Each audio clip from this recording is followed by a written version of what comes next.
Sunrisers Hyderabad. Just last season, this was one of the best teams in IPL history. Despite not winning the whole thing, they revolutionized the world of T20 cricket with the way they approached the game. This team that season will live on in fans' minds for years to come.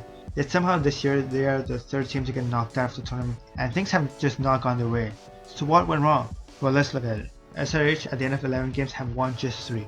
They've lost 7 games and they were unlucky with the no result match. They would have won against Delhi. It was a great performance. Many things have gone wrong, starting with the auction. Now they went in with 5 retainees, which meant that they didn't have a lot of money to play with. With what they had, they spent 11.25 crores on Ishan Kishan. Now Ishan Kishan is a great player. He has done a lot in the IPL over the past and has won many titles. He's another explosive top-order left-handed batsman. Last season, with the freedom given to Abhishek Sharma, he was unlocked and sent to a different level. So they were surely hoping Ishan Kishan would do the same. And things could not have started better. 106 not out in the first game, amazing. But at the end of 10 innings, he's only scored 196 at an average of 24.5.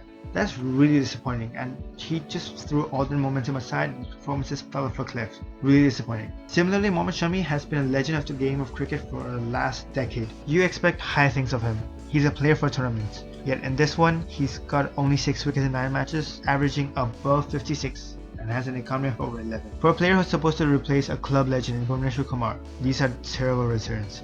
And him getting dropped from 11 is just shocking for any fan to see. Last season's Purple Cap winner, Harshit Patel, was picked up at 8 crores. In my opinion, has been the best SRH player. The only bright light amongst these 3, one of the few bright lights in the SRH season in general. Over 10 matches, he has 14 wickets and an average below 23, and an economy of just around 9.5. Given where he bowls and when he bowls, those are really impressive. Now, make no mistake, this team was the scariest on paper, or at least high up there. Their opening partnership of Travis Head and Abhishek Sharma was already the most feared across the league for what they did last season and their reputation. You add Ishan Kishan there and the explosiveness goes through the roof. Andre Klassen, we know what he does. He was retained for 23 crores for a reason. He has been one of the most dangerous T20 batsmen, and he's been followed by Nilesh Kumar Reddy. Stocks through the roof next Hardik Pandya, one of the most promising all-rounders in the Indian circuit right now. Yeah, this team looks insanely scary. The only problem was the number 6, number 7, lower middle order phase. Even the bowling front looked good. I mean, Pat Cummins, Harshit Patel, Mohammad Shami, all experienced veterans, all know what they're doing. Simarjit Singh was a lot of potential, and even Pat Cummins sung high praise of him before the season started. Lal Char and Am Zampa are 2 good spinners. Zampa has been quality internationally, and they could have even gotten the spin department covered just based on those 2. You take that same team on paper and look at what they've done in this IPL, and it's been really disappointing across the board. Travis Head has looked off. He's gotten runs time to time, but he doesn't have that free-flowing nature to his batting that we've associated with him across all formats. Abhishek Sharma has had a few great innings, but around that he's been inconsistent. And to be fair, you expect that of his game. But when he's being paired up by someone else in one down, like Ishan Kishan, who's also inconsistent, you encounter more problems. Andre Klassen looks like he has decent stats. I mean, 311 runs, average around 35, strike rate over 150. Sure, given what they've paid him, given his reputation, given what's expected of him, you want him to be pushing for the orange cap and you want him to be providing more and more impact. In my opinion, Nilesh Kumar Reddy's season this year has not been talked about enough. It's been really disappointing. A strike rate of around 120, his batting has lost a lot of the energy and he's been dropped somehow. He also hasn't bowled a single over, and that's concerning too for any SRH fan. Weirdly enough, the number 6 spot is the only one that improved. Aniket Verma has turned out to be a find this season and he's been explosive from ball 1. On bowling front, Pat Cummins has been pretty decent. 13 wickets, average around 28, economy around 9. Honestly good stats, but given how amazing a bowler he is considered internationally, I think he could work on being less hittable at times. Harshit Patel already talked about how good he's been, Mohammad Shami disappointing,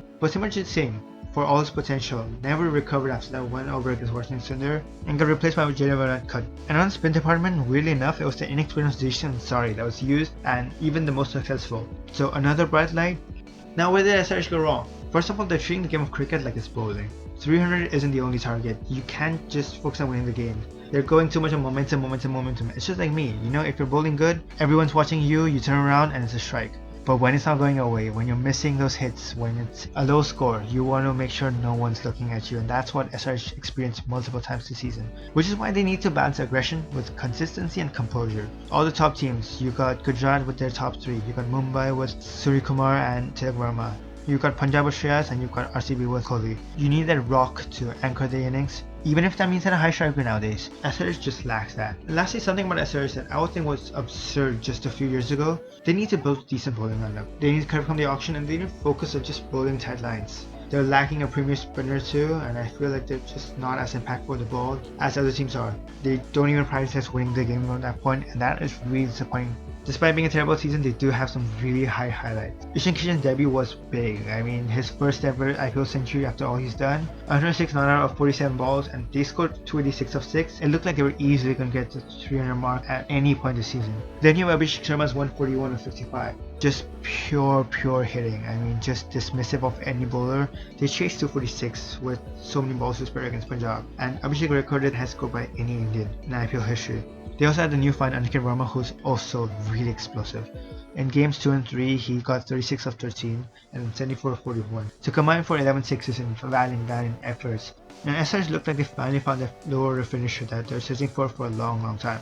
And lastly, you've had Cummins with 3 for 90 against Delhi. I think that rain-curtailed match was full of positives for a bowling side, which I haven't been able to say for a long time. Bold predictions ahead of next season. I think on the watch list they need to get Shahbaz Ahmed back. He's been wasted at LSG and he was crucial to balancing SRH last season. Big release, I think Mohammad Shami, he's been dropped, and at 10 crores he can free up a lot of funds to buy new players. And promise wise, I think this is still the team that has demolished oppositions in just one innings.